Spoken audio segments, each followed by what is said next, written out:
Hello, hello, hello, hello. How's it going? Hello, hello, hello. How's it going there, Zachy? How are you? So just continue working on the helicopter a little bit, doing a little bit of further tuning here, a little bit of pit tuning. Gonna see, I need to smooth out the yaw, so I'm putting just another pid loop in here, see if that works for us. Just checking this here, gyro roll. Okay, good. Alright, let's go ahead and we'll spawn this in. Just trying to get the final testing. I last episode yesterday or 2 days ago, did a little bit of work on. Let me see what this is connected to real quick here. I did a little work on essentially the PID tuning for hover flight, essentially, and then I needed to work on PID tuning for forward flight, so I'm just trying to see where these are. Okay, these are not plugged in, so we're good. Okay, so this is just my PID tuning set here. All right, good. So let's go ahead and we'll test out. I put in a smoothing loop for yaw. Yaw is pretty much the last thing that's kind of been a little bit funky. So I'm using two p-values for vertical flight and for horizontal flight. As you can imagine, you're going faster. In horizontal flight, you could get some issues where, the p-value is too high and you get an oscillation. So trying to get this helicopter at least in a usable state. This thing is ultra fuel efficient. I was did a little test flight, just put it on autopilot, sent it up to the Arctic, let it hover a little bit over the Arctic, and it used 300 pounds to get to the Arctic, and it has just under 1,300 pounds. So this should be able to go from FJ to the Arctic and back, 3-4 times, something like that. Probably about, well, it'll be 2 round trips with what it has in fuel. So it's ultra fuel efficient. So that's helpful. So one of the things too is when we're in hover flight like this, it needs a smaller amount of p-value for yaw turns. So like if we go 270, so we'll go to the west, so we'll go from south to west here. I want this to be nice and smooth, and I don't want it to overshoot by much. If you look there, it stops right in the dime. That's right in the money there. Probably could use a little bit higher p-value because it is short just a little bit, but that's probably, I put in a new damper, so I might have to up the p-value a little bit. But that's not too bad. Let's go ahead into forward flight.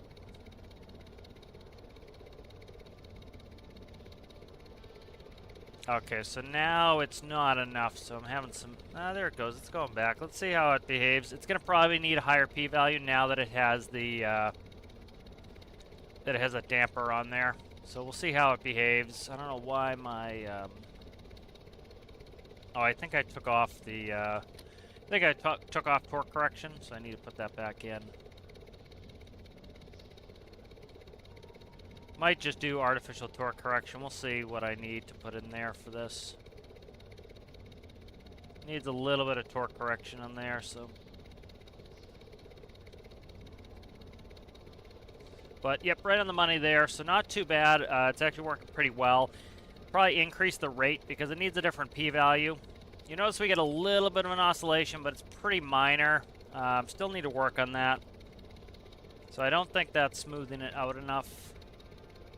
Which actually makes sense. I know why it's doing this now. Okay, so yeah, that. I can get rid of that. So let's work on that. I kind of shouldn't have done what I did, but not the end of the world. Alright, let's fix this.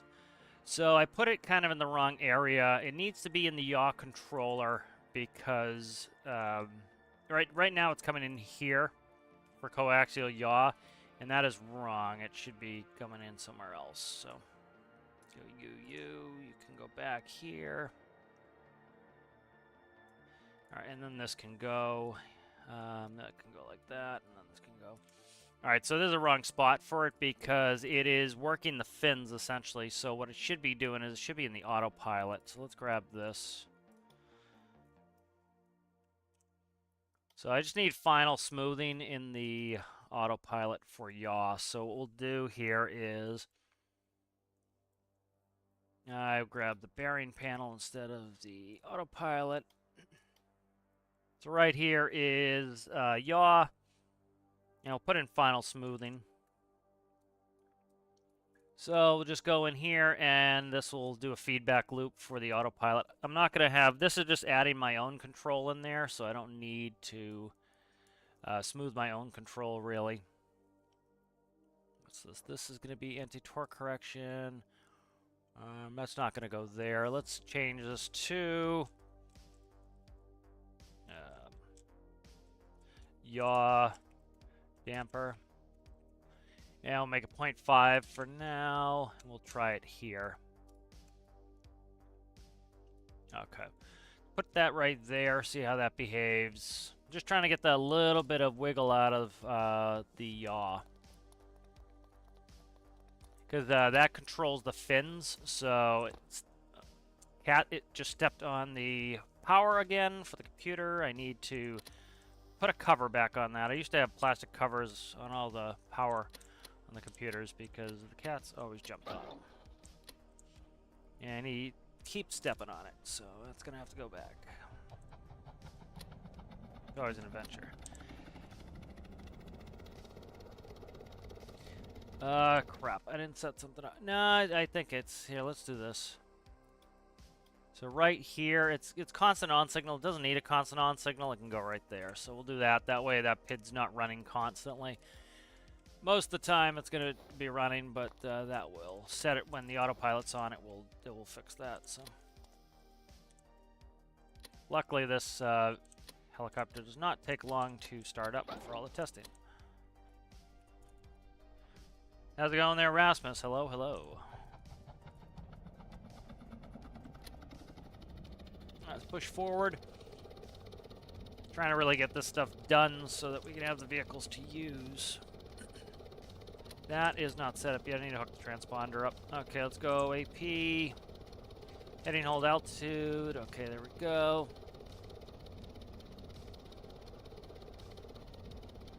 Alright, so it's supposed to be 180.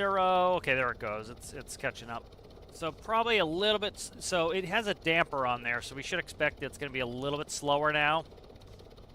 But it still should go there. So because the damper is on there, the p-value could come up a little bit. So I have a pretty low... See, I'm doing this rocking and rolling here. Don't like that. Don't like that one bit. Huh. Alright, so that damper is probably too high, I would say. Let's go ahead and let's go 270. We'll see how it works when we get going forward. See, that overshoots now. Alright. So I'll have to play with it. I'll probably take the damper out for now. And see what it does once it hits 270, it rocks hard back to the left. So that's what I'm trying to prevent. So that's not even preventing it right now, so that's not helpful. There, it's smoothing out a little bit, but that's only if it doesn't hit 270. So I gotta work on that. That's problematic. Alright, let's go drag this back. I won't do too much PID tuning. We can do a bunch of rescues and flights, and then test some things out as need be and change it. Everything's working. This isn't dangerous. It doesn't like crash. I don't have to worry about any of that. So as long as that's not the issue, we should be fine. And then this needs to be a little bit faster rate, so we'll do 5. So this is change the p-value on the yaw, so that when we're in vertical flight, I want a really low. Was this supposed to be 0.1? Yeah, it is supposed to be 0.1. 0.1, and then it goes up to 1. So this will count up so that when we're in vertical flight, it has a lower p-value than when we're in horizontal flight. But I will need to work on the tuning a little bit, but let's update that. Let's save this. Pretty content with how that's going, so let's go ahead and we'll leave that for now, and let's go work on the ship, because what I'm trying to do is wrap up all these vehicles for the home ship, and then I can start to utilize them. So let's just quickly check. Make sure I put out that. Okay, good. I just want to make sure I put on the Discord the video. So that is up. Good, good, good. All right, so let's see what we need to do here. I need to put handles for all of these, where everywhere that's going to control the crane is going to get a handle. So a control handle here. All right, and let's just put it right like this. It's fine. All right, so what I want to do is mimic all the settings here. So this needs to be extend, retract. reset 100%. Okay. Reset 100%. This is going to be winch. Control C that. Reset 100%. Okay, this here is going to be left right is reset 100%. I don't know what that is yet. What's left right? Left right is, it's got to be the crane. Crane. Yaw, reset 100%. Yep. Up down is up down, reset 100%. Crane pitch. Reset 100%. Trigger, I forget what the trigger is. Let's see if the trigger is doing anything. Nothing here. Let me see if it's in the panel, if it's doing anything. I don't think it... Oh, it's function... What is it? Function 1? Yeah, it is. Winch 1 on off. Winch 1 on off. Winch 1 on / off. Toggle that. Okay, good. That's going to be function... It's going to be function 1. Toggle.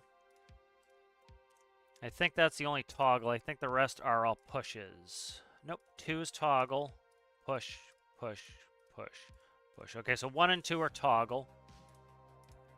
Function 2, toggle, and the rest are push. Okay, function 3. Function 4. Function 5. Again, I would love it if the devs would make it so the remote control we can do all this editing on, because this would make life easy, that I could also use a remote control. It's a pain to try to get the... Can't tune the remote control in the same, so it's kind of annoying. Alright, so this handle is all set now to be... take over from the seat. Alright, and so I can get rid of it. And then this panel is here is going to be duplicated. What is on here? Let me check this again. So that's port container release. Okay, this is all the container controls there. So I'm trying to see where I want to put this.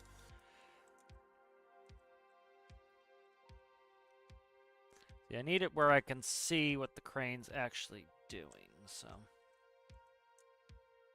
put it here, and then we'll see if that is in the way.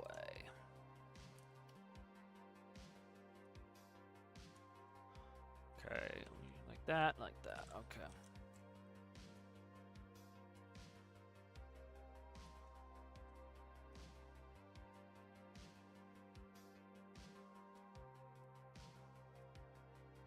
Alright, let's put it right there.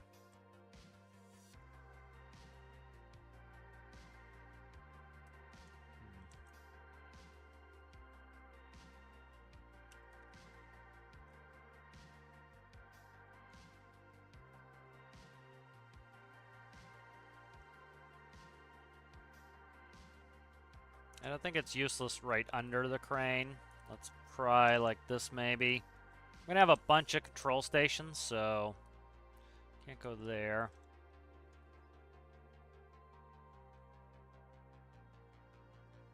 And I try not to do third person, so... You can put it here. Let's put it on here.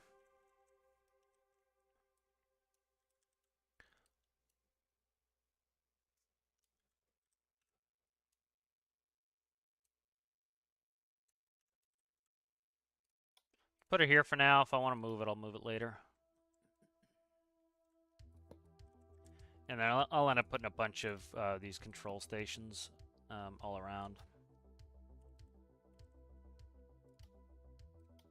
Don't want to be too precious with it right now. I just want to get them kind of in so that this can be used. And then as I... That's one thing a lot of people, they try to make it perfect before they kind of get into their testing. And it's like a lot of things is, you know, there are... I talked about it before where, you know, when I was flying the Embraer 145, there was an issue where crew had actually accidentally turned off the turbines in flight, which is, as you can imagine, is a bad thing. And it happened because the ignitions, they turned the ignitions on in heavy rain, and the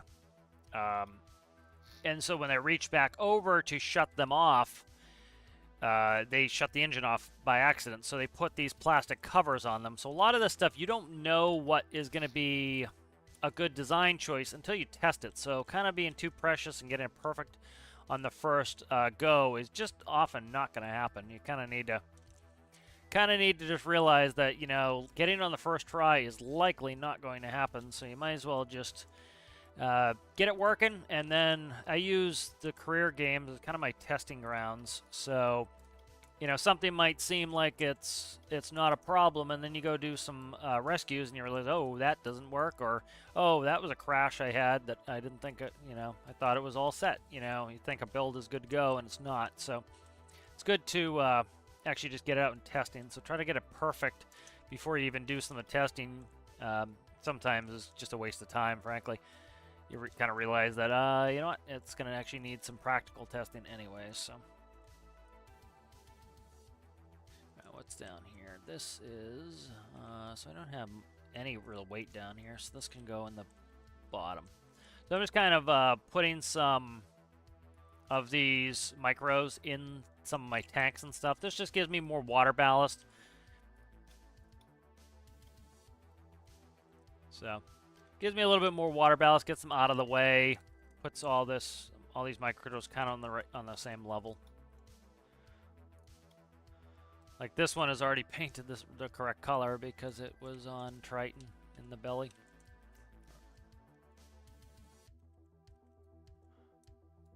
Alright, what do you? You're good there, okay. So very excited about the announcement coming Friday. Big announcement coming. Like I've said before, I don't do hype. I'm not interested in hype. I'm not interested in getting people to click on my videos for hype, and I think it's counterproductive. So it's happy to see what it's going to be. I have my own guesses, but you know, I'm even reluctant to say what my guesses are because it's you know, people are already like building up hype and stuff, and it's fine if you you know, if you don't get freaked out when it's not what you hyped it up to be. But some people they freak out when it's not what they thought it was going to be, and then they get disappointed. So it's kind of sometimes it's best not to do that and just kind of chillax and see what it's going to actually be, and then you can. You know, when it actually comes out or when it gets close, you can get excited. You know, a lot of people's disappointment is justified, and a lot of people's disappointment on things is also, you know, I'm just talking in general, can be because they hype things up themselves, and so it's like you can do yourself a disservice by hyping things up too much. It's kind of like relax, see what it's going to be. You know, it's like, you know, the current hype is that it's going to be fishing. People have found, you know.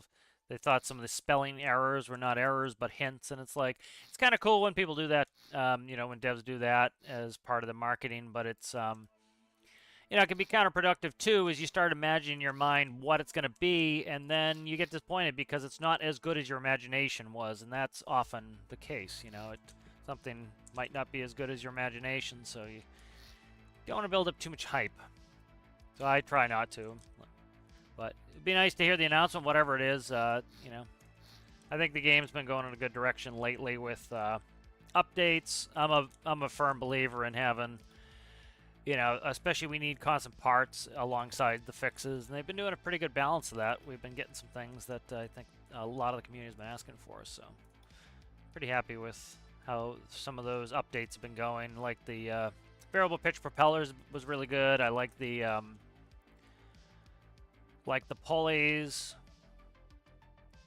you know, so those things have been really good, and some of the bug fixes, I'm glad they got rid of the fire extinguisher. I know some people are poo-pooing that because they like to unrealistically fly around, but, you know, personally, I like to err more on the side of realism, you know, so it's, and you could still take RCS thrusters and build your own jetpacks if you wanted, so it's not like you have no ability to fly around, but, you know, it's game is somewhat, you know, game is trying to be somewhat realistic.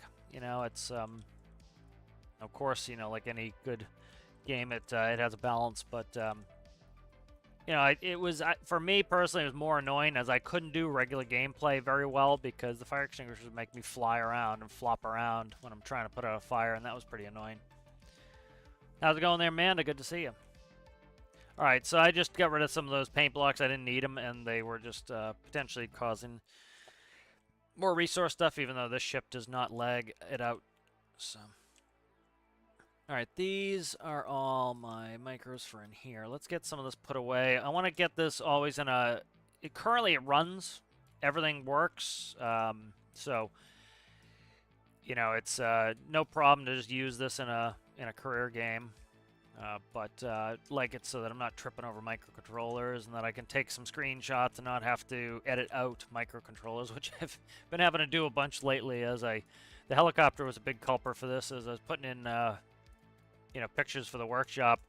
I edit out all the microcontrollers sitting on top of it, and so by actually hiding them, I don't have to worry about editing them out anymore. So, all right, let's see. Let's get these in here. Those in the fuel tank, right? Okay, I was putting them all in the fuel tank. Let's put these, this thing is so fuel efficient. I guess I'll move everything in the fuel tanks. Put them in the fuel tank, just give me more capacity. Not that the bow really needs more capacity, probably the stern, if anything, but, I don't think it really matters. I'll just put them all in the bow for now. What the hell's going on here? There we go. Give me this, give me this, please. Thank you. So we'll stick everything in here. And, you know, a lot of people still don't know that if you put microcontrollers in a tank like this, they give you more capacity. So if you're looking for more buoyancy, you can do that.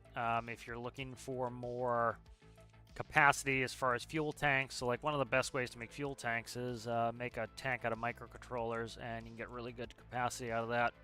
Because pretty much, I don't think it counts towards any of the space that it takes up, so just kind of need that ceiling volume. All right, let's put in some block here to fix this. Okay, and then we'll paint up. All right, so that just adds a little bit more fuel capacity. We can also ferry fuel in this to get it to, for example, for sail. So, all right, that's good. Let's see. I just want to make a quick check here. I'm having to pump out the ballast tanks in the bow right off the bat. So what I'm going to do is get rid of those, or just drag the initial fill volume as the fuel tank begins to burn off the fuel in the bow. It will need to replace it with water. So as you can see here, the bow is sitting about right, and the stern is a little high. So we can just balance that out with putting a little bit more water in here in the stern. So let's see. 25 will go to 40s on here. So we'll do another 15 on there. All right, let's spawn that, see how that balances out. Because all that's going to happen is the ballast system is going to start filling ballast tanks right off the bat and emptying ballast tanks. And by starting with an initial value of where it should be, it just saves it so it doesn't have to pump as much. All right, so probably a little bit more water in the stern. If we look here, we should be. You see the bow is starting to. It's pumping out the rest of the bow right here, and then the stern is pumping water in. So it's doing that work for us. So we can even go up a little bit more on the stern. So let's go to 55 maybe. All right, there we go. If we get to a point where we had to put so much ballast water in the back here, what I would do is start putting in hard ballast like weight blocks. But that should be pretty good, I think. Let's see. I need some sort of area to refuel this. So I'm trying to think where I want to put my refueling setup here. Let's fix this real quick. Kind of have a lip here going around the door. Just to kind of give it a little bit of texture and detail that it recesses in here. So, kind of has a recess in there. And let's see, where would I want to put refueling here? I don't really have any space there. I could put it inside one of these doorways right here, like right here. Let's see, could do it right there, maybe.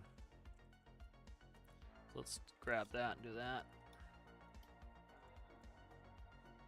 So do kind of like a service panel here for refueling. There kind of want it where my character can just stand and do it, so that's probably about the right height.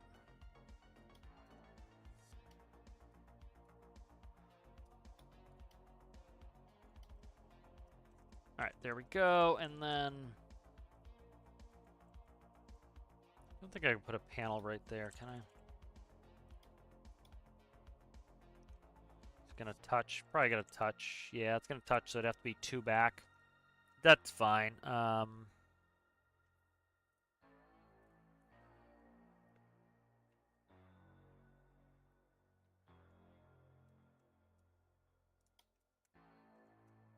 This could be interesting doing it like this. Let's try this for a second. Let's go like that.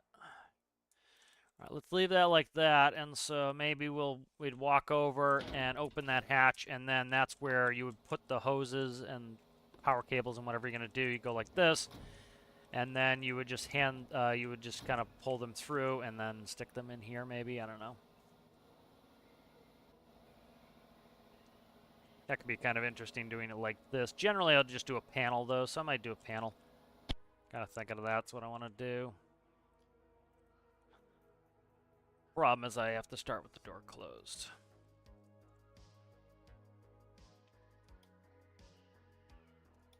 So let's build the panel. What do we have? 3 across and 3 down. Okay.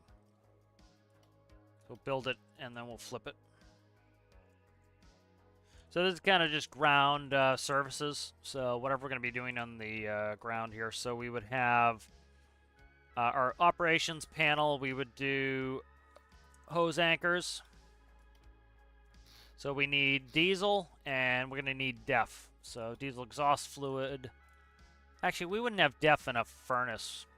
Let's see if there's any sort of diesel furnace. See if there's any with DEF in it.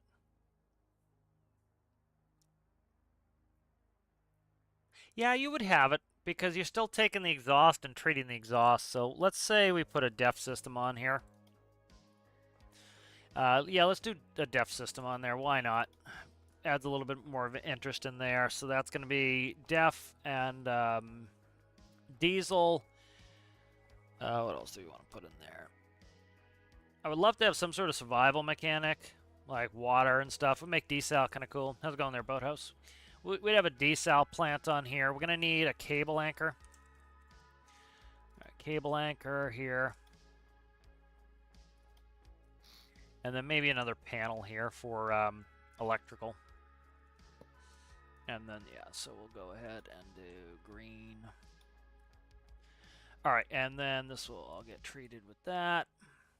Okay, that's awesome. I didn't mean to do all that. Let's see, DEF goes there. Let's go do that, and then let's do a green here.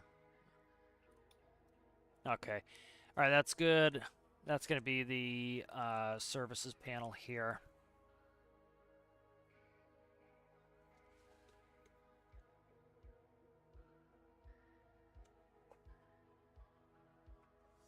All right, let's start plumbing them up. So I have 2 diesel tanks. So I want pump in, bow, and stern tanks. So I'm trying to think of the way how this is going to sit. So let's go pump in. Let's do an arrow button. Let's go in is down. We'll do a toggle. Make that 1. Pump out. Arrow button up. Toggle 2. All right, this will be bow, fuel, bow diesel. Bow diesel. It'll be a gauge vertical. I don't know what the number is, so I'll have to check it. It's going to change as I put different crap in there anyway. We'll go ahead. That was going to be 3.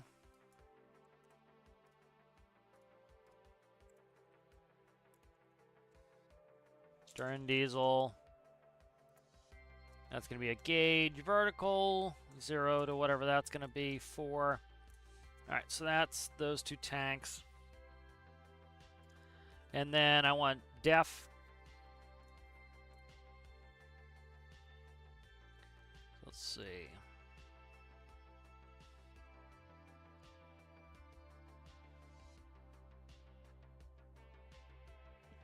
Probably not going to be pumping out def. There you go. Ice skating there, CG. How's it? That should be fun. I said hi to Boathouse. Yeah, I think I did. Hi, Boathouse, if I forgot. Let's see. So we're going to need... just do this here. Let's grab this, copy this, push that down.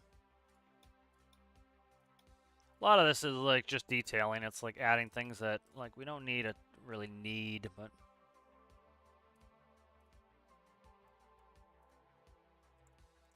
diesel pump in, diesel pump out, def in, def out.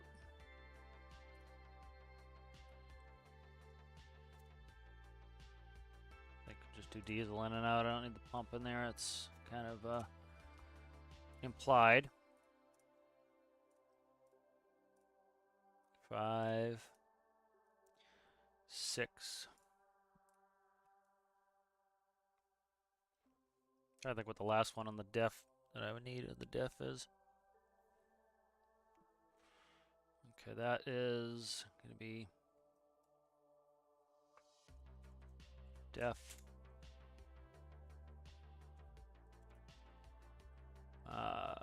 Def port. We'll do 2 def tanks.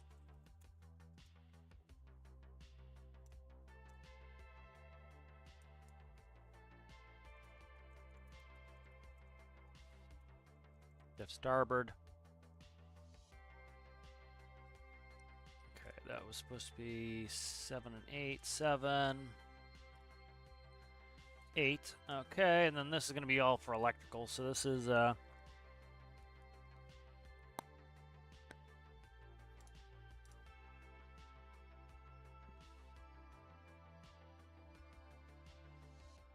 let's see. Dock power.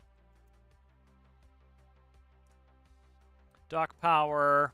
It's going to be a flippy switchy. Flip switch. 9.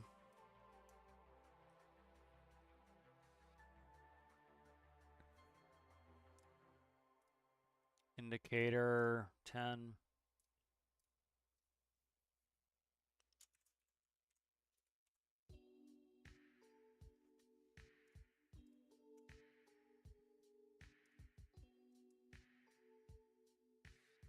Just going to put a discharge light. Do a charge light instead. Alright, then this will be volts. Actually, you know what we'll do? We'll do this volts. Volts. That'll tell me if it's charging or not. Volts will be a gauge. Alright, this will be port. Which I'm trying to think which direction we're gonna be. That's fine. Port battery. Back. That's going to be a gauge on the side. That's going to be a 0 to 100%. 11. And this will be starboard.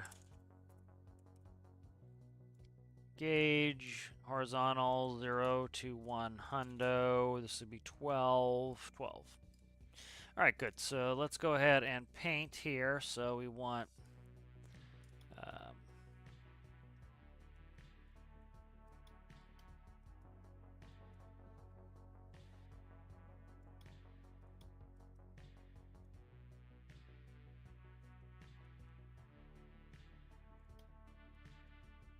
okay. And then let's see.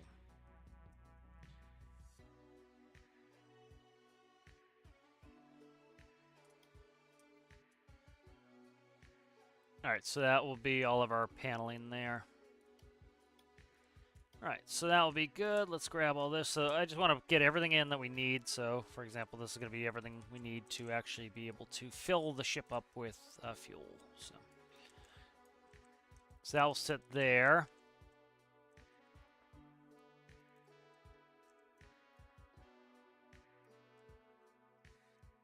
What else do we should put in there?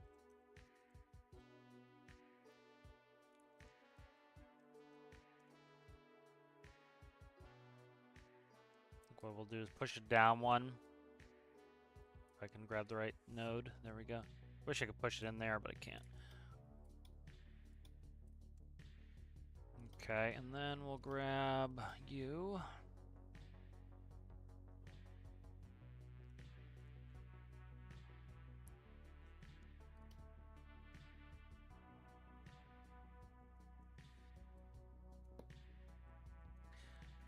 Crap. That's gonna give me. That's gonna be real extra with the.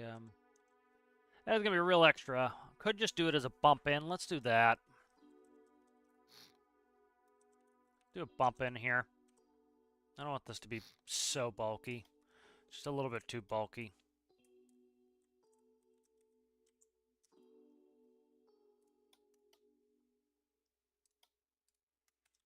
Yeah, give it a little texture here too. This wall is kind of barren here.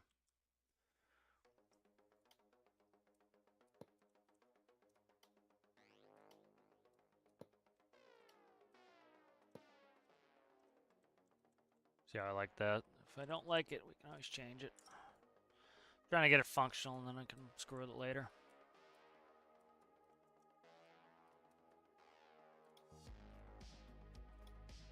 I was gonna say, if I have symmetry on, I'm gonna have to go do some fixing here.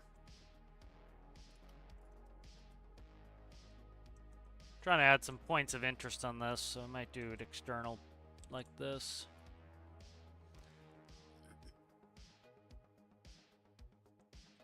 Okay.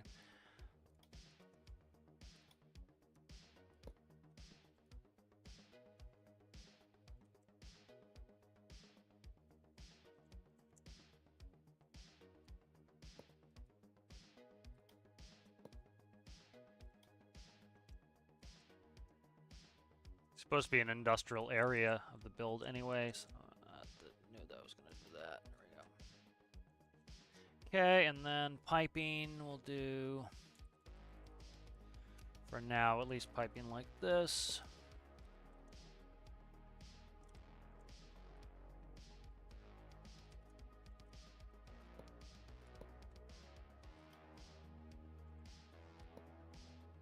Alright, there we go. So that's going to be, what's on top here? That is diesel, def. Okay, diesel and def. What we'll do here is do this, actually. Just to color code them for now.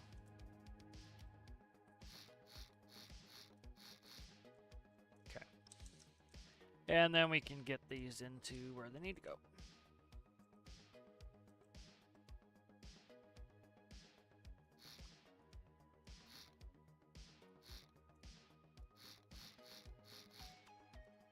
So the diesel is this one there. Def is going to probably go into this room here.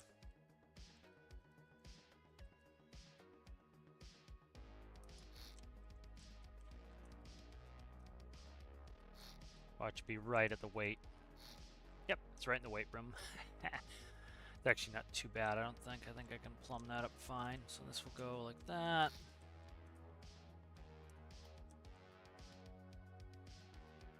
What we need to do is, let's see, we'll fill one diesel tank, which is the center one here. The center one here, we'll just gravity feed the other one. So what we'll do is go like this. Start punching this hole here. But did I just delete something I needed? It was a different color. Nope, just a different color. Come on. Hitting random shit there. Alright, so that's going to be able to go in here and feed the diesel system. Go. This is one of the reasons why I always like to do like monocolor blocks, is when I do the paint bucket, it paints the inside of these blocks, which I'm not a huge fan of.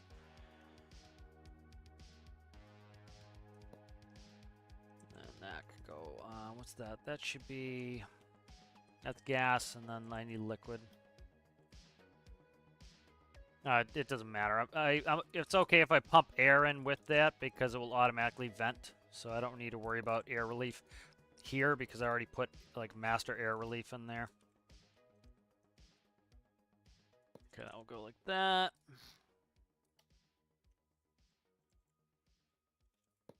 Okay.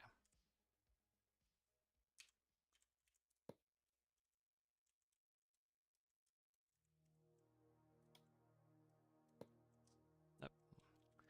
DPI is too high in the mouse, so I'm flicking the camera all around because for some reason did not auto change it. Supposed to auto change it when I switch games, but doesn't always do it.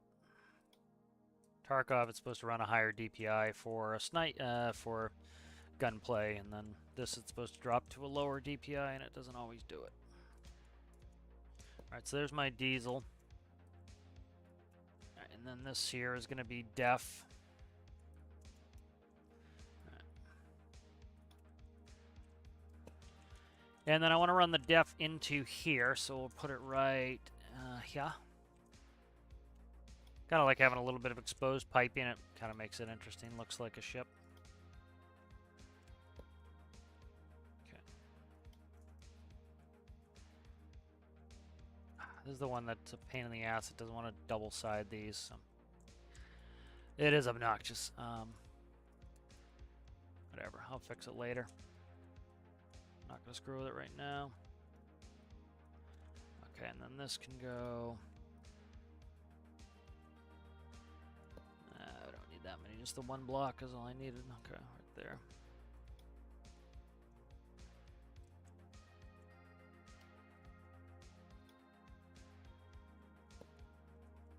Just a little bit of detailing here and there.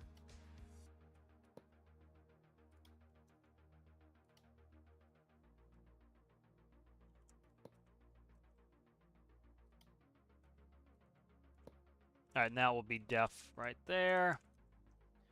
The def is diesel exhaust fluid. You pump it, it's a urea chemical. You pump it into the exhaust, and it catalyzes the diesel exhaust so that it's not as polluting.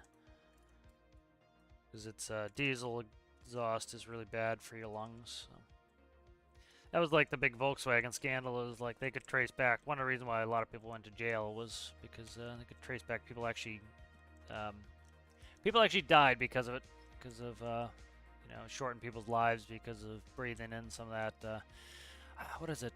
I forget. It's nitrogen something. I can't remember. It's really not good to be breathing in. So it was literally them scamming, got people killed. So that's why some of the rich people actually went to jail on that one. Nitrogen dioxide, I think. I think it's nitrogen dioxide. I'm not sure. All right, let's see. How's it going there, Anton? How are you? How's it going there, Lucky7? How are you?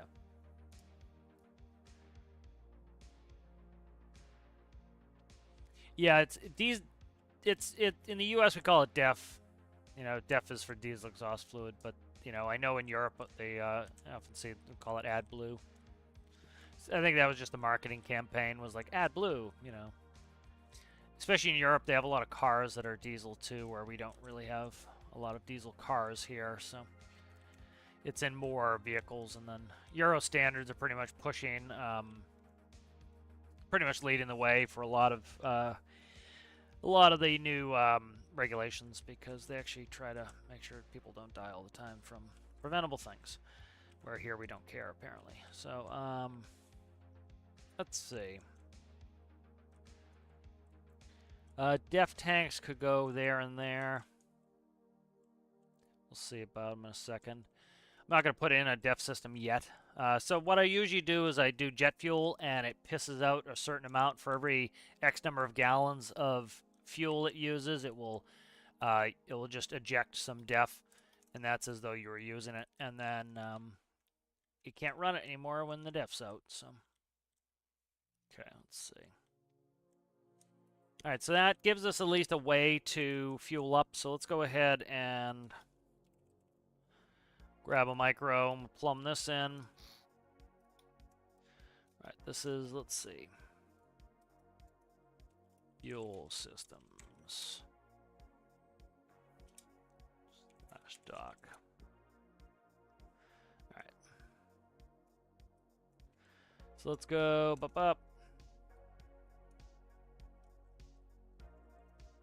So do composite input, composite output. Put def handling on this too, maybe even. Let's do number input, bow, fuel.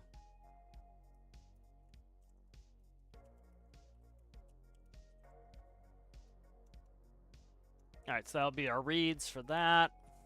What else do we need here?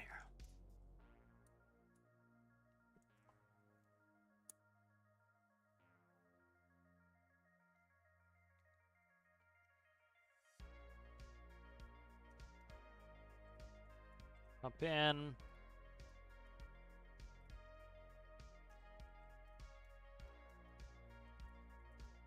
Pump out.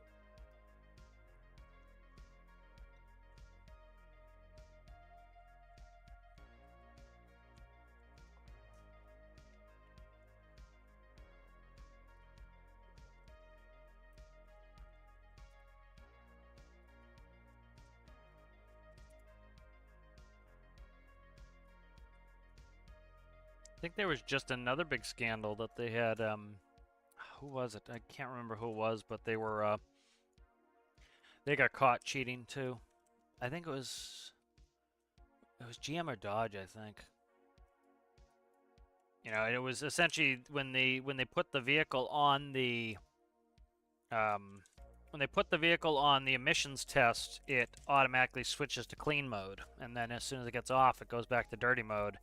And literally, people are dying because of it. Because, you know, especially if you live close to the highway and you're breathing in all the diesel fumes constantly, it can give you all sorts of lung issues and shorten your life. So it's not good. All right, then I want a relay too. I need a relay. Okay, stern and bow, fuel, panel. Okay, so the first one's here. Let's get rocking here. Let's go.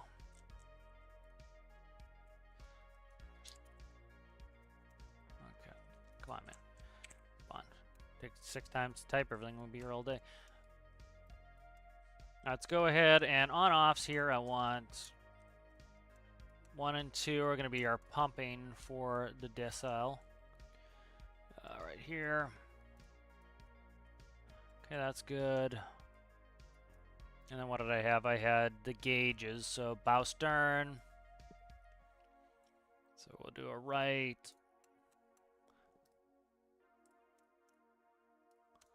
Okay, bow stern. What are we going to do? Leaders? Probably end up leaving it leaders. We'll just do leaders. That's fine. And let's see what we have here. We have def and then 2 def tanks. Okay, def, 2 def tanks.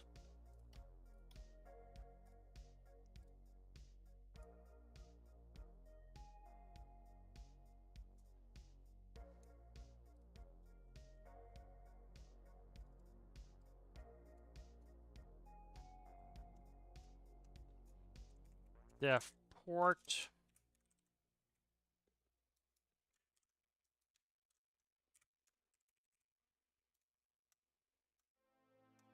Okay, that's quantities for those. Alright, what else do we need? I'm going to need port starboard bat info and a relay. Port starboard bat info and a relay. Okay. Probably have to redo a bunch of this, but let's see.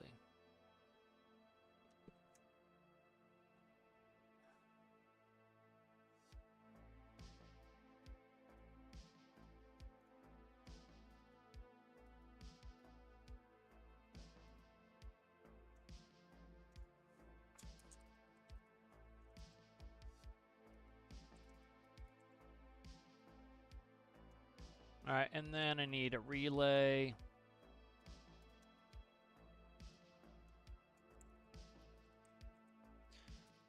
Dock relay, okay. good. And then you can go right there, spawn. Okay, good. Starboard port, def, okay.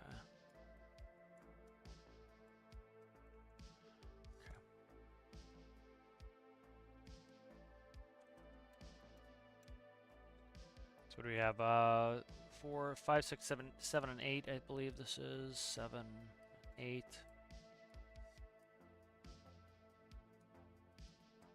Okay, 7 and 8 there. Port bat and starboard bat reads. Let's see. This will be. Check the numbers here. So it's going to be dock power, volts, port star. Volts, port star. Okay.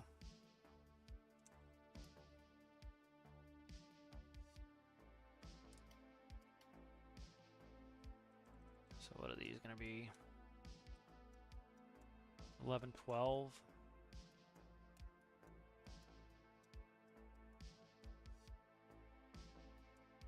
Okay.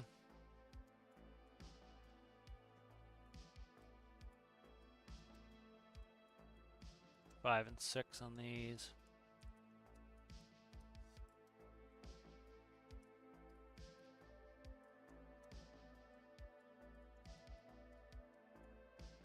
Like that. All right, good.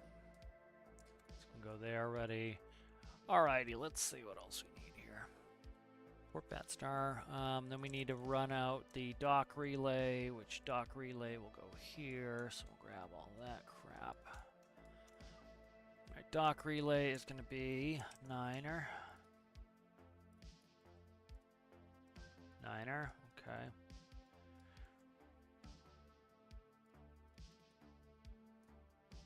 X times 100 to turn battery into percentages.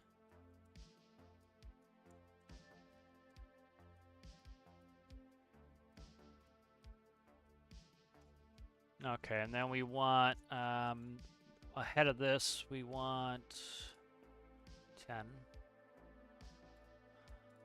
Okay, and then this is going to get rerouted like so. Right, and then what we want to do here is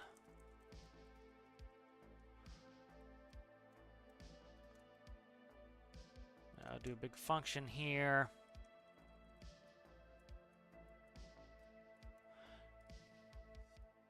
That'll be x plus y divided by 2, which is going to get an average on that. We want average voltage going across them like so. Let's see. I have to do another function. I'm trying to think. I can't do the multiplication there. Let's do delta. Be nice if there was delta within the function block. I don't think there is. Can't do a delta, can I? Let's see. I don't think there's a delta there. Where is it? Operators. Power. No, it's the power of, not delta, so I can't run a delta there. That's fine.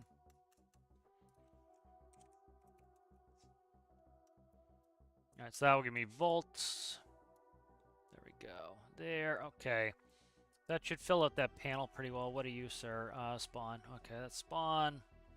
Get rid of that. Okay, good.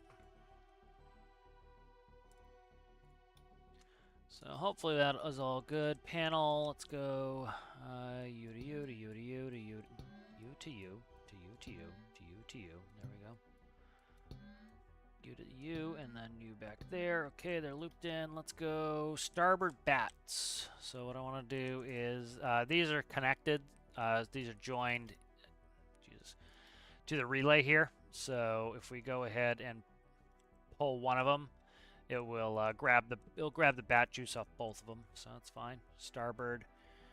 Oh, I just saw it. Where was it? Starboard bat, port bat. We can grab this one here. Stern fuel is going to be right here. And then we can run the same off the same panel. We can run the composite up to the bridge and at some point, electrical breaker room or something. This will be our dock relay. So what this is going to do is, let's see. We'll go direct to the bats. I usually don't do that, but we'll do that for here so that in case I want to just recharge the ship, I don't have to like go configure everything. And then we'll go electricity here, and so what will happen is we will go, that's bat side to bat side. And then this will plumb here to this relay right there, and then these will go like that. And then this will go to the hot bus, which I believe, what am I running hot bus as? I think this is running hot bus right there off the starboard side. Okay.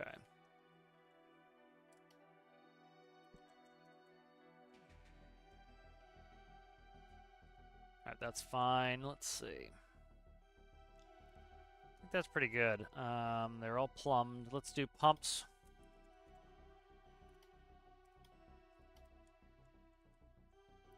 Okay, so here's, where is the stern tank? So stern tank's gonna run everything, so I'll come in here.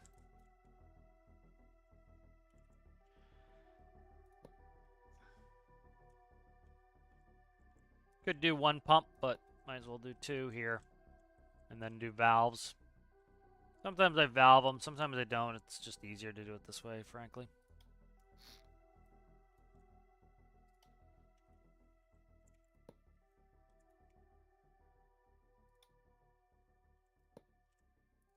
Because these pumps act like valves. If you use an impeller, the impellers need to have valves on them.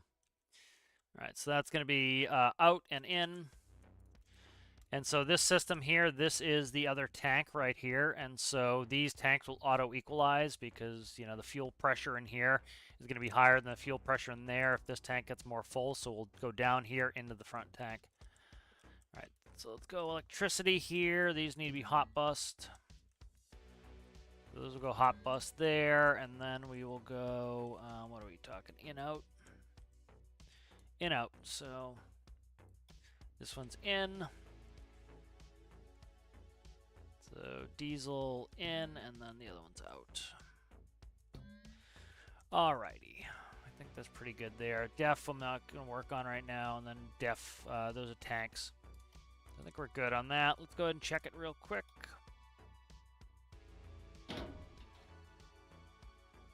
Oh, interesting. $10 a gallon diesel. Yeah. You know, the problem is a lot of places. Oops, put it this way. You know, in this country, for example, where they don't give too much of a shit about anything, as far as that stuff, the problem is why are we showing zeros? The issue is that you know, they. Trying to just do two things at once. Let me get my. I don't. Okay, what's going on? My keyboard just go out. Hold on, okay, there we go. You know, there are ancillary costs to, for example, burning diesel. You know, health costs. There's you know, climate change costs and all these things. And so a lot of places they don't put that in on the sticker price. In other countries they do. So certain places where they have higher, you know, costs, they're essentially saying, okay, well, diesel costs X, Y, and Z for, you know, how much health care we have to add because people are breathing in diesel fumes or exhaust particulate from diesel. And so they add that into the cost so that if you buy diesel, you have to clean up your own mess, essentially, which is what I'm personally for. And then you have other places where they're just like, oh, well, we don't want to sticker shock people, so we'll just pay for it in their taxes, you know, otherwise. You know, and so I think by doing it, and you know, so it's part of its like conditioning. Is the problem when you do that is you get everybody else subsidizing the cost of your pollution, essentially, where you know you don't really change the behavior if you don't pay for it yourself. So it's like if you're paying $10 a gallon of diesel, you might say it makes the calculus for you to say switch to an electric vehicle. You'll switch earlier because you say, oh, I'll save a bunch of money on my fuel costs by switching to this. And so that's kind of why I'm for that, is it, you know, you can still do it, but you're paying for it, you know. You know, it's like if they had some of the food subsidies, if you had to pay more for a certain food item directly, you know, you might switch to less expensive more readily available food item because you're directly having to pay for that cost. But if it's hidden in a subsidy, then you don't see it, so you don't care. Let's see why this is screwy. Bow. Oh, okay, that's why. What? Start channel 3? No, that's right. 3, 4. So 2 channels, 3. Bow fuel there. Check these.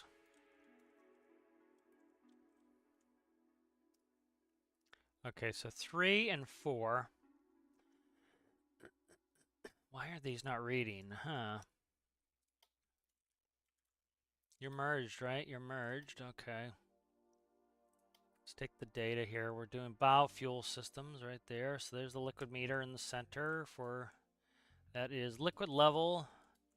Liquid level. Did I accidentally delete a spawner? I don't think I did. Nope, the spawner's right there. Why is this not reading? Let's check it.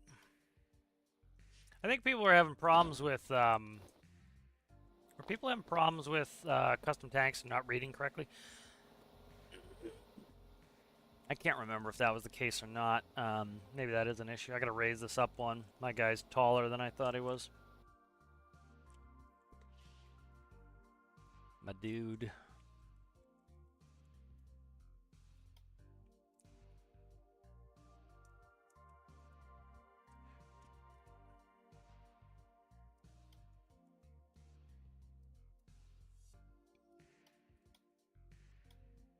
There we go. Let's raise all that up.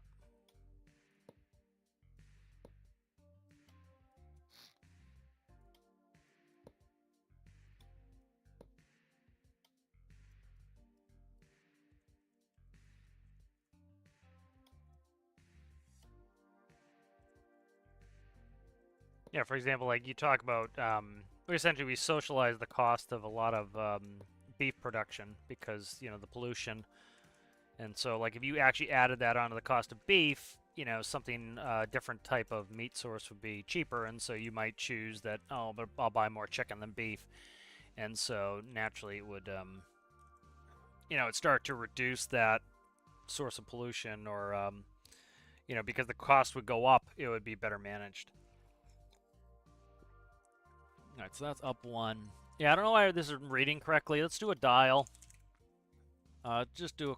Oh, did I not? I didn't hook... electricity is hot bust. It should be hot bust. Yeah, it's hot bust. See what the hell's going on here. I'll just do a couple dials and I'll put on infinite electricity. We'll see what's up. Actually, I'll hot bust this too. Let's see. Where is this one? That's liquid level. That's liquid level there.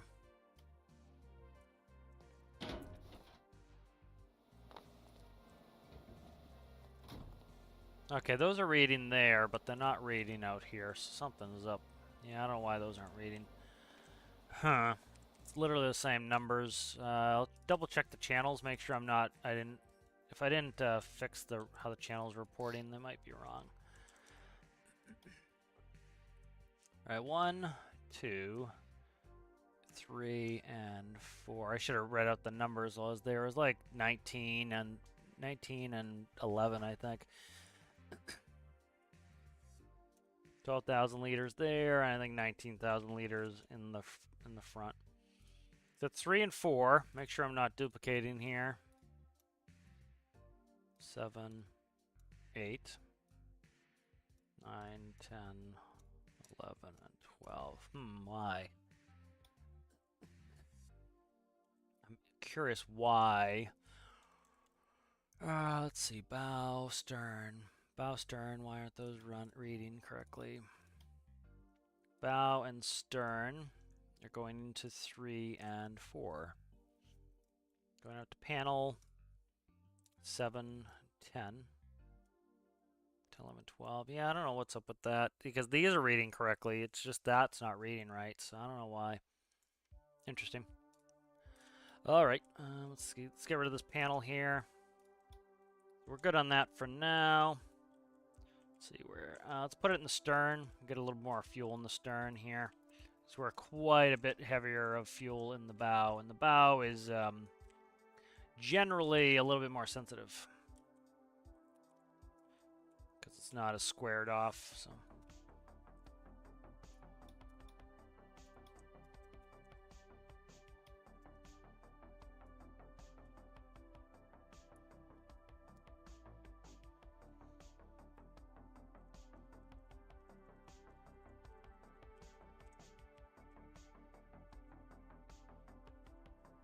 All right, let's see again. Here's the blocks. Because I used that bucket tool once on this stuff, it's now forever ingrained that it wants to color in between the blocks, which is gross. And it's the reason 9 million why I just lay off that bucket most of the time. Why am I not coloring this? Okay, it's not coloring.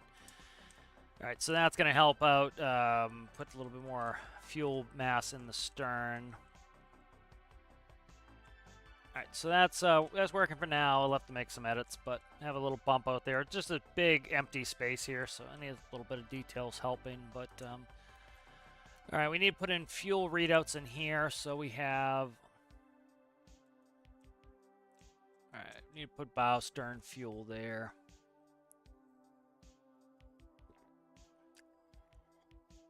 They'll end up probably going right here, but I don't want to. I don't know what else to put in there, so we'll kind of wait on that. Do lighting pass.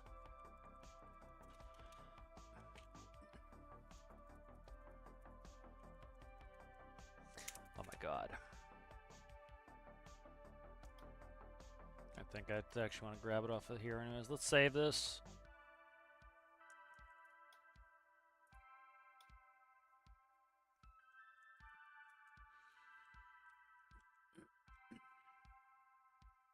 All right, these doors need to be worked on at some point. I'm not going to do it right now.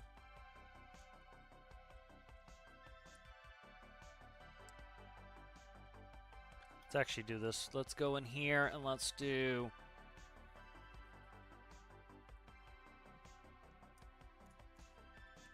winch door.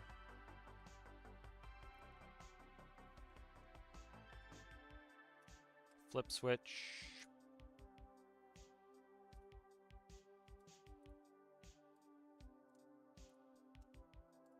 And this will be garage door. Flip switch.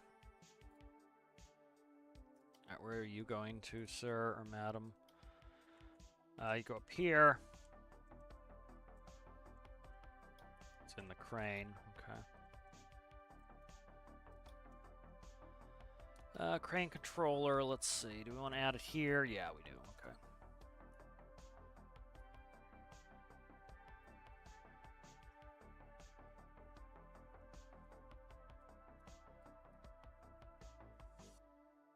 Let's see. Number output.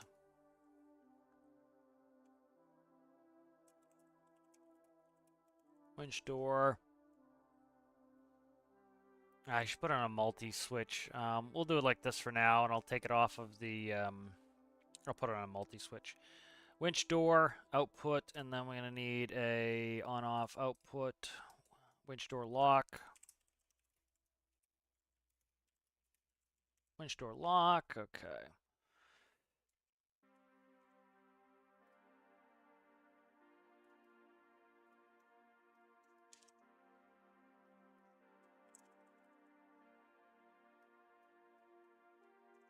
Garage door.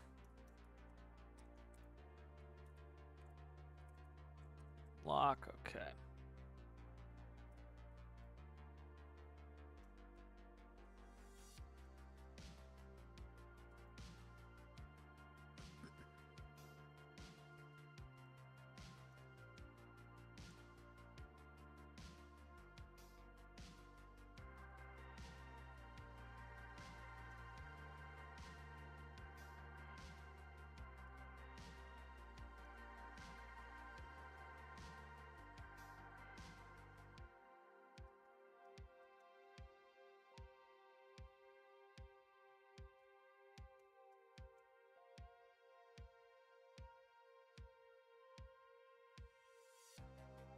That hinge have a speed on it? I think it does, so I'm just gonna do flips here.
That's the locking mechanisms. I'll end up putting on a multi-switch so I can use another panel so I can like open the winch door from somewhere else. But that's what we'll do for now. Alright, so here's the winch door, garage door, winch door lock.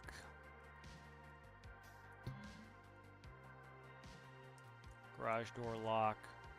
Alright, good. So I can finally get these off the deck, which I've been wanting to do. Okay, there we go. Let's save that. Give it a run through the systems. Make sure this has electricity here. Okay, that is powered off the crane. Okay, I think we're good here for electricity.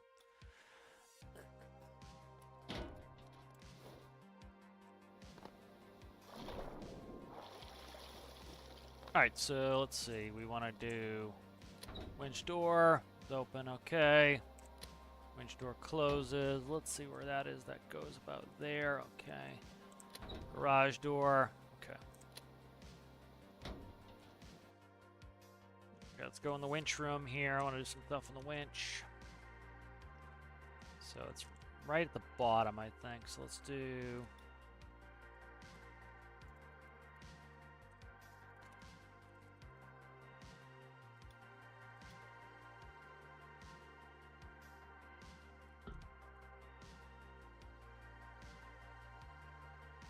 sit somewhere. Door, come on, so I can grab you.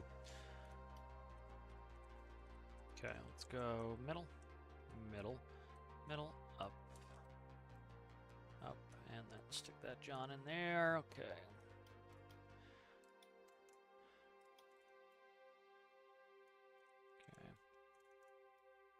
Okay. Okay, and then that will let the cable go through if we want to manually take the cable through, and then let's see.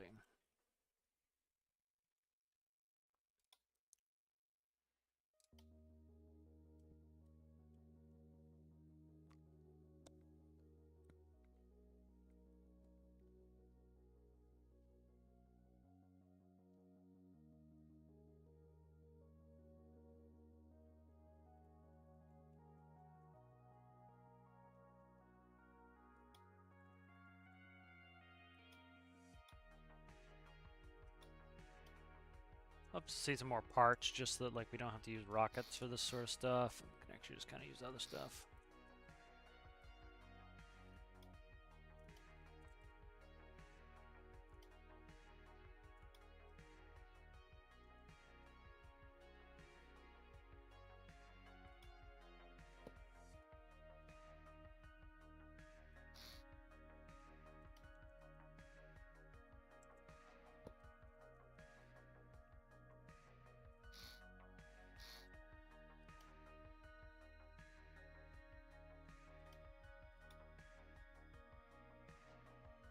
This is just like a cable roller on here.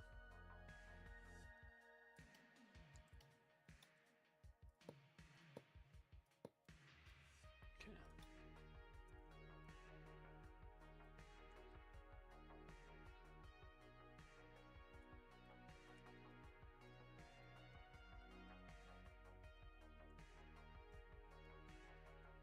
Change my mind on the color there.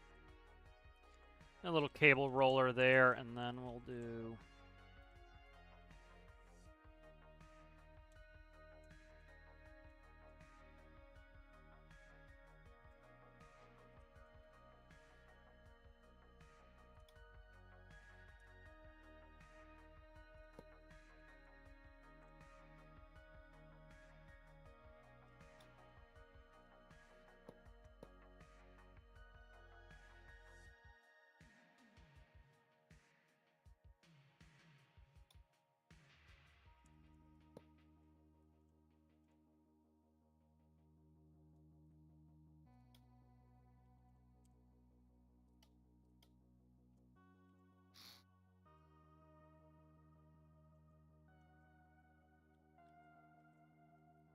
That door needs to go up one, too. A little bit of decoration in here.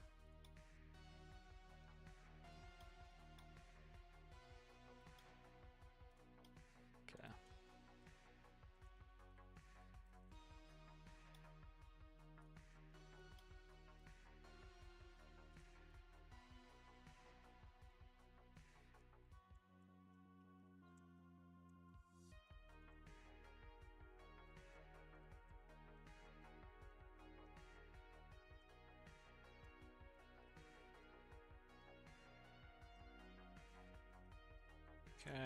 this will go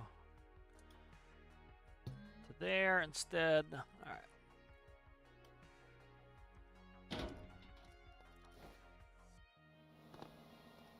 All right, so this door could open up if you wanted, and then you can grab the winch cable and put it into the pulley.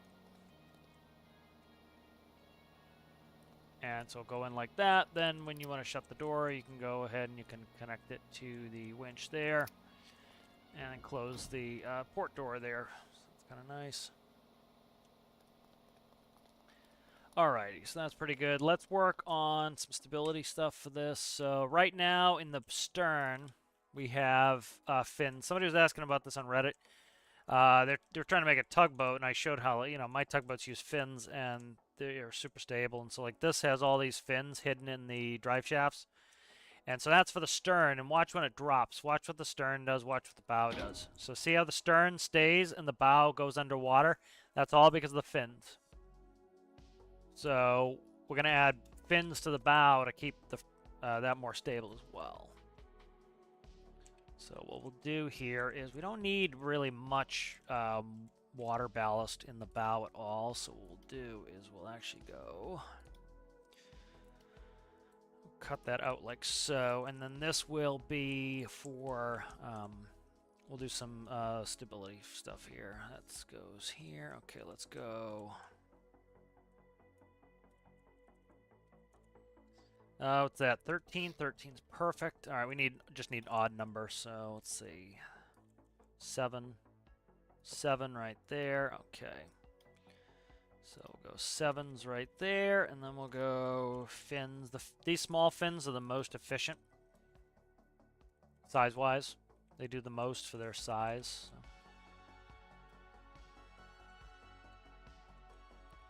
So I usually, what I'll do is I'll do tilt in the front, a tilt stability system in the bow, and then I do altimeter stability system in the stern. And the reason is you always want that bow altimeter. You always want the props in the water. So when it comes up over a wave, talked about this before, but here I'll do it again. Watch, Monk's probably asking me to play Tarkov now that I'm streaming. It's like a, yeah.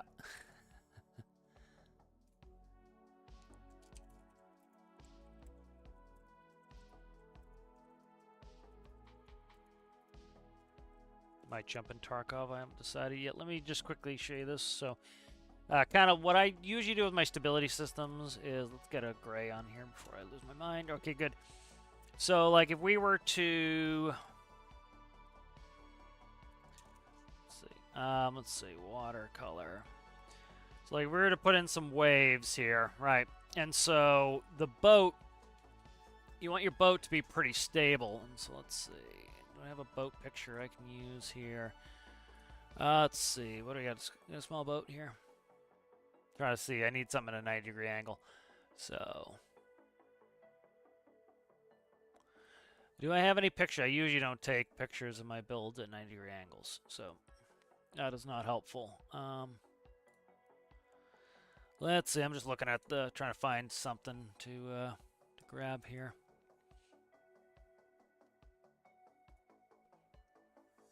Yeah, just trying to find something at 90. We'll just grab this and I'll fix it. That's probably pretty good there. Okay. So we'll just grab this real quick.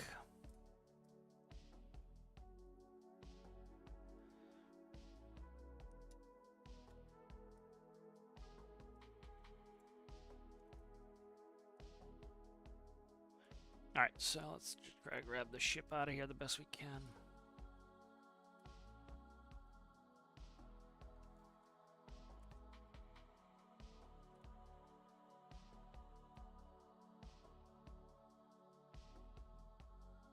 Alright, I'm not going to bother with that. It's going to take too long. Let's go ahead, I'll add a layer here. I'll just make a fake boat.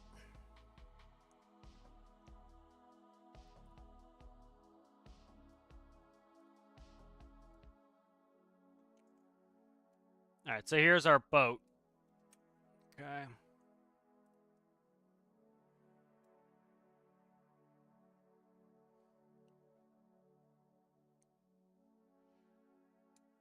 we'll grab, let's just do this. All right, so there's our boat stern, and then here, let's make the bow a little bit. All right, here's the bow. All right, so there's bow and stern. And so the reason I like doing this is when you want to keep the propellers always in the water, so the props are in the back here. So let's just quickly draw those out. All right, and then so here's the props, right? So that's the prop in the back. All right, so you always want to keep those in the water. This is why people will do backflips in game and everything else. So naturally, what's the boat going to do? The bow is going to come down into the trough of the wave. The stern is always going to slide down. So we want the stern to constantly slide down. So if you did tilt sensor bow stern, it would do this the whole way through. The bow would crash through the waves.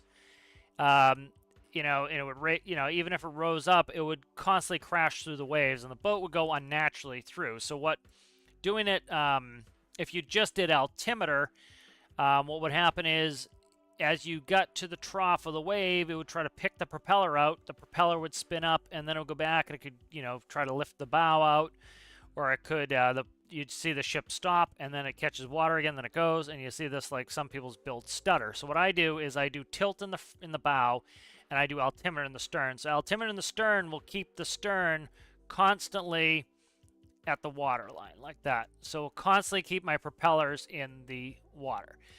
And then what happens with the tilt is, where's my tilt function? There's, as we come up to the crest of the wave, so the way that a ship would work in real life is, as we're going down the wave like this, it would angle down, but the gravity and its mass would keep the propeller in the water. So now as it comes to here, on the wave, it's going to start to come back up because the buoyancy is pushing it up. So it's going to go like this, and then as it comes up the wave even more, it's going to naturally tilt like so, and it's going to start to ride up the wave like this. And so it comes back up the wave, and the propellers stay in the water, and then it comes up to the crest of the wave, and then it starts to angle back down, and its mass is keeping it constantly in the water like so. And it's going to ride naturally up and over the waves. And so that's why I do this system of tilt in the front. So that's going to keep it's going to keep it reacting naturally. It's going to go up the wave, but it's going to counteract it, but it's not enough to actually pull it underwater. And the stern will stay in. So as it slides down, in this case, both the bow and the stern are pushing down to have it slide down the wave. As it goes up the wave, both the bow and the stern are pushing down, making it naturally ride up the wave. So it's a very natural system, so that's why I run that. So let me just check Monk's message.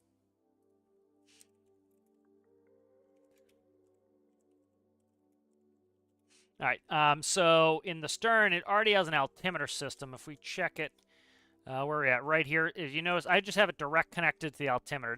I always end up PID tuning it.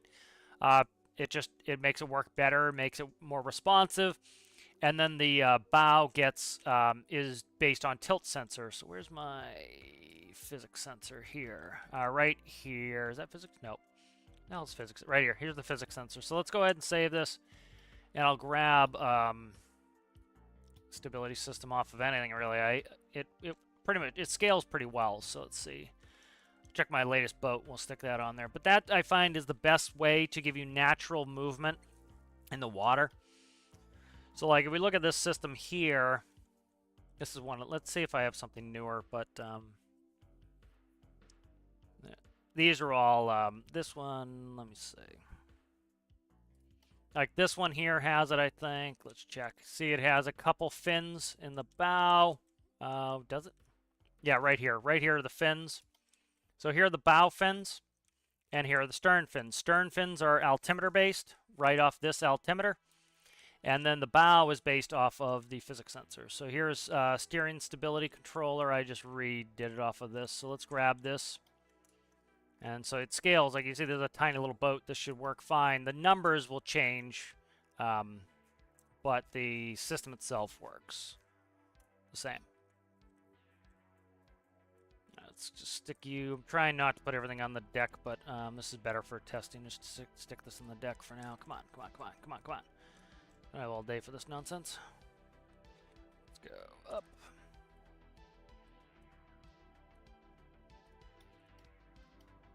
All right, let's look at the system here. So we have... So right here we take the... why do I have seat control on here? Seat 1, what's this?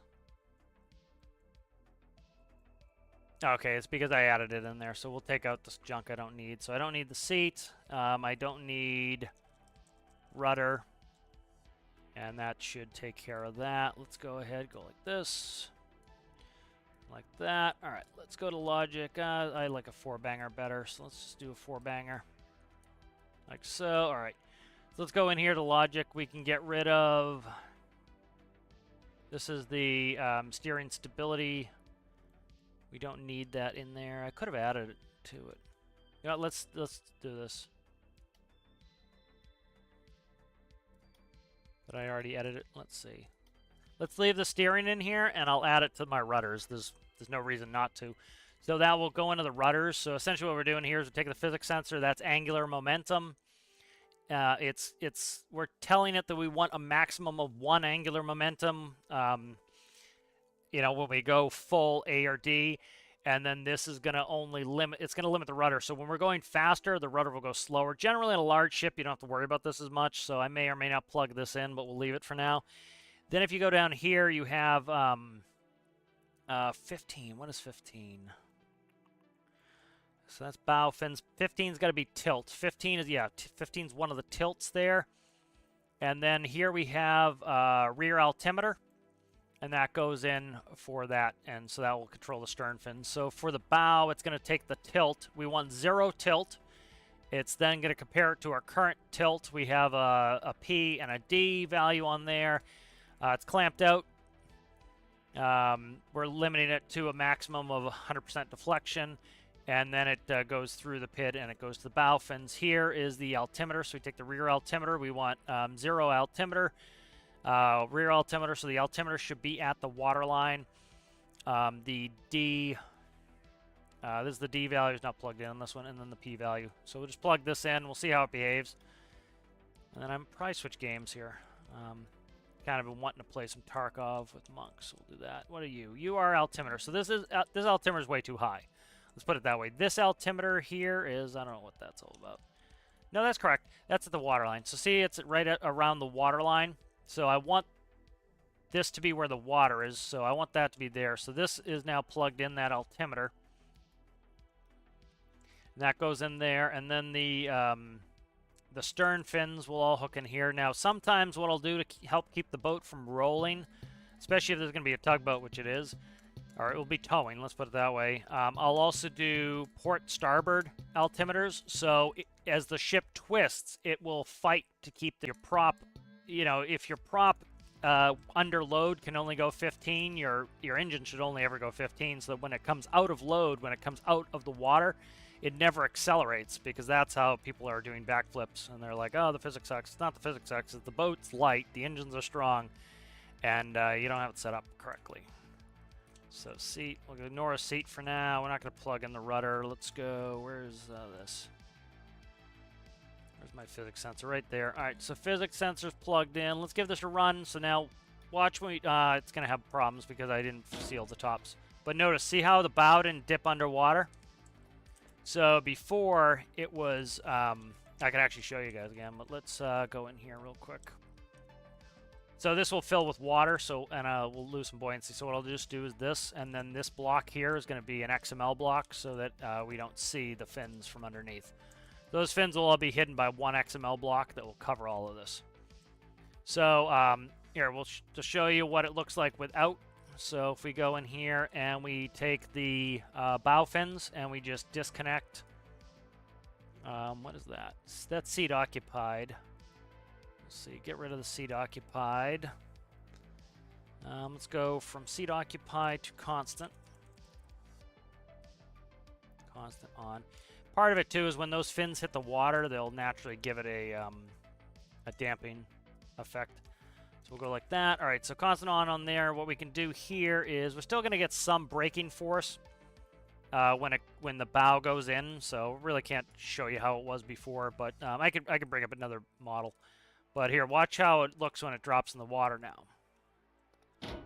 See how it drops perfectly flat? The bow before was dipping way down. The bow doesn't do that anymore. So let's save this, and I'll show you the old version.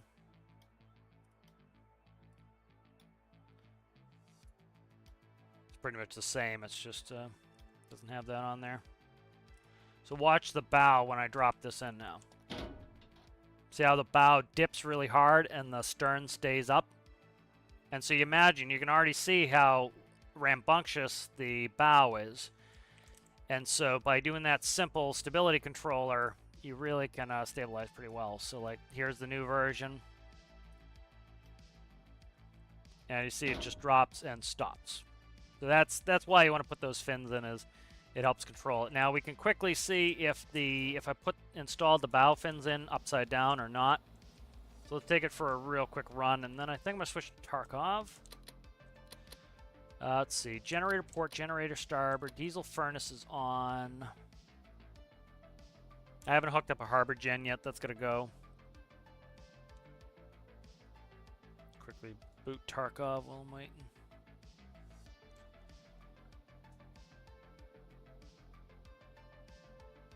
I'll still I'll check with Monk. I may or may not stream Tarkov, but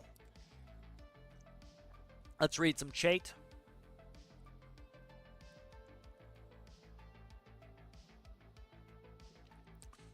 Ever play Hell Let Loose? I have not. It does look interesting though.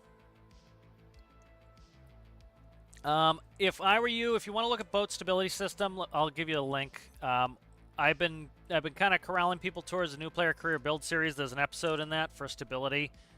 I've not made a video just on it because that episode is pretty much all about stability. So let me find it. It tends to be what where I send people, because the whole episode is on stability. So instead of doing a separate tutorial, I just send people there.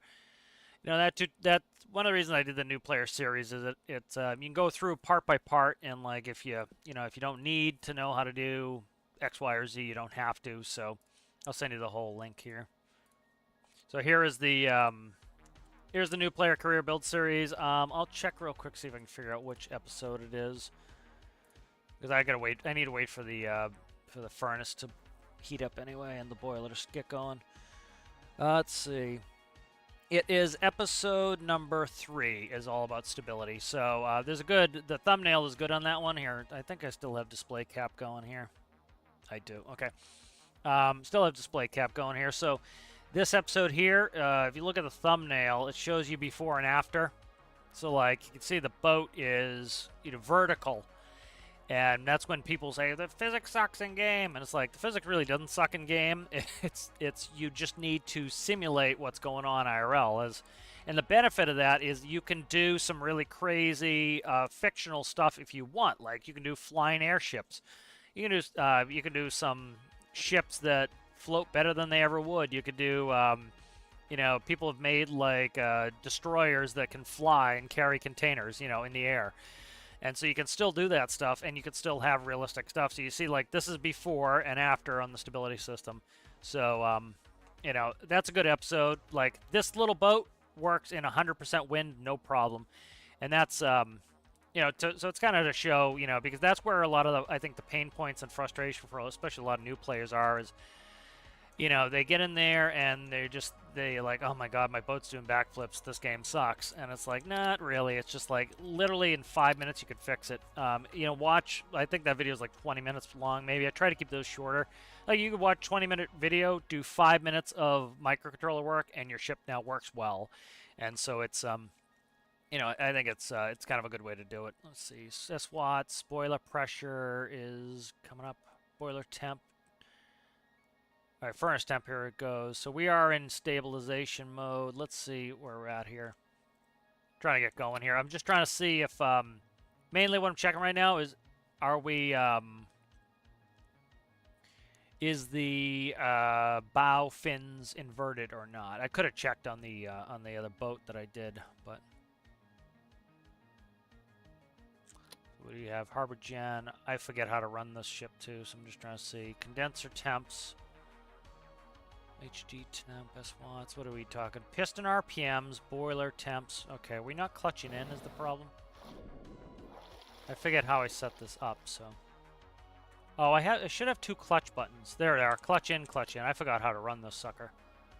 It's gonna kick us in the ass probably because I'm already at 100%. If the bow sucks underwater, or like, okay, so see what it's doing is it's pushing up. It's causing us to go up. That means they're inverted. So real simple fix on that. We could either flip the we could either flip all the fins, or what we can do is just come in here to bow fins, and where it is Z, make it a negative Z. And then we're good to go here. So I'll do this one last check, and then I'm going to jump into Tarkov. But yeah, I did a bunch of work on the helicopter. So notice, again, sits real nice in the water. This is just, we'll put on big waves, and I'll show you how, like, this just gives us the most natural feeling in the water. And especially if you're, if you're actually using your boat for, like, towing, that's when it's really helpful to be able to... That's when it's really helpful to be able to have a real stable system. Like the person I was talking to on Reddit there, they were struggling with their tugboat to get it to tow properly. Let me see if I can find the screenshot that I sent them, because I sent them my Damon 2111 pulling, I think was it Bibba's? I think it was Bibba's rig. I think it was Bibba's rig. I don't like to misquote if it wasn't Bibba's rig, but right here, this is my 2111 towing this huge rig, and as you can see, the ship is flat. Right, it's not pitching, and it's flat, and I'm towing it sideways, and that's because these 2 skegs in the front are full of fins. You probably can't see behind Sooty, but the 2 skegs in the front are full of fins right here, and then the stern on the azipods are full of fins. And that allows you to keep it very flat, because IRL you'd have huge mass. We don't have that in game, but we can simulate it with fins. So, as much as it would be nice to have the game be perfectly the way it is IRL, so you don't have to come up with these solutions. Again, the benefit is you can make things that are ultra unrealistic if you want, because you can make it however you want. You're really you're not limited by reality, where... it's some people who keep calling for reality. It's like you shut the door on a lot of cool things you can do by saying reality. Oh, you know what? Crap. You know why we're raising up? God damn. This takes forever. Now, let's do this. Let's get rid of the negative here, and let me check this. So update this.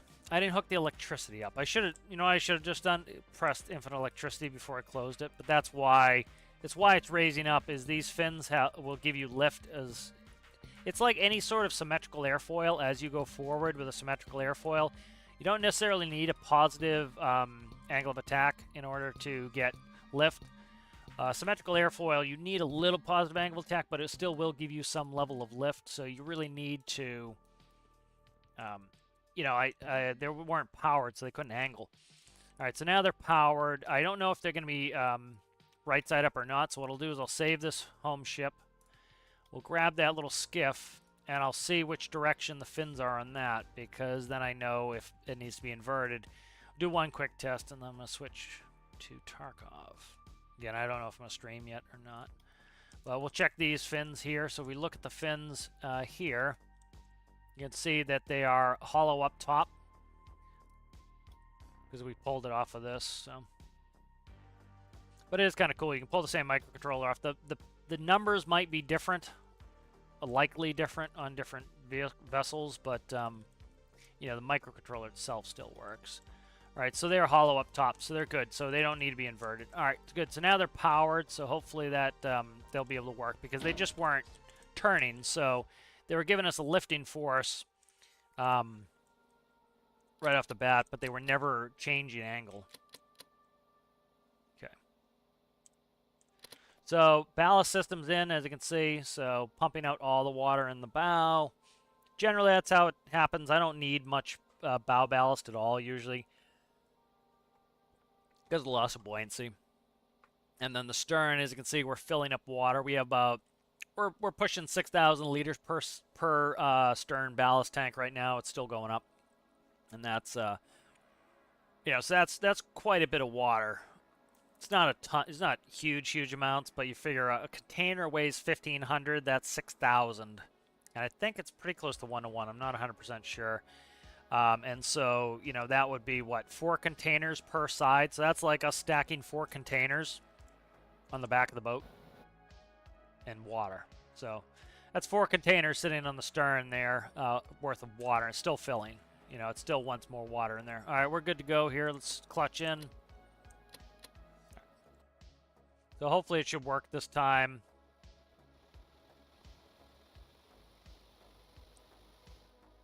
All right, let me look, see what they're doing. Are they angling? I can't tell. I can't tell if they're actually angling. Well, I'll go infinite electricity, but I don't think that's the problem. So let's see. Yeah, I'll have to play with that, see what's up. You know what it probably is now? It's probably if we're electrified, if everything's running, I bet you the p-value is not high enough, because if you look at them, they're barely angled.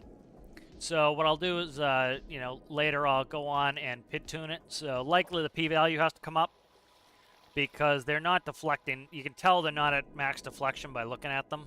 So they're barely turned, which means that it's not giving it. They are coming down. It's trying to pull the bow down. It's just not giving it enough. So the p-value is not high enough. So I just need to tune that in. But that will keep us super stable so that as we're towing something, because what's going to happen is you're going to have resistance on the stern, and then the props are under the center of gravity, so they're going to try to lift the bow up as it is.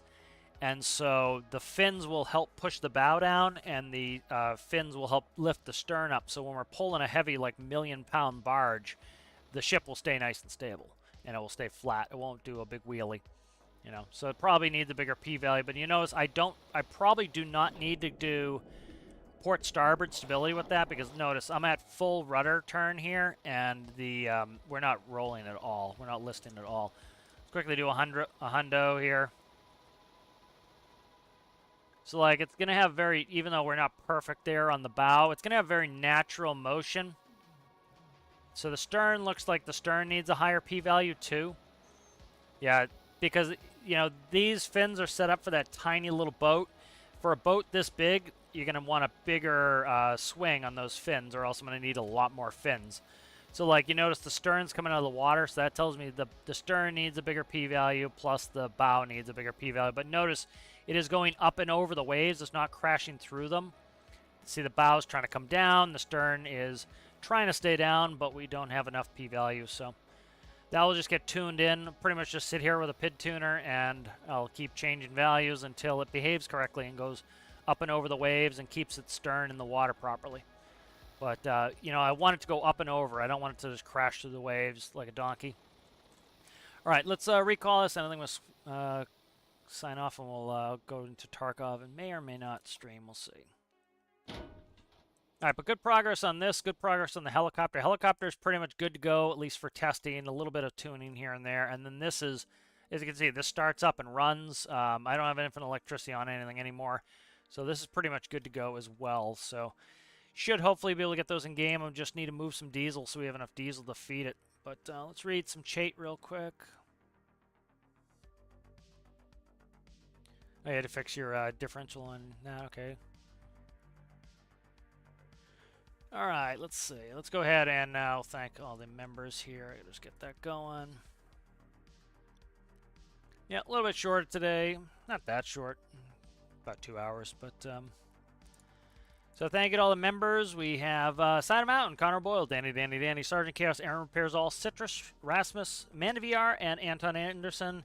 Thank you to Chicken Store for being a patron. If you guys are interested in either becoming a member or patron, you can go ahead and look in the description below.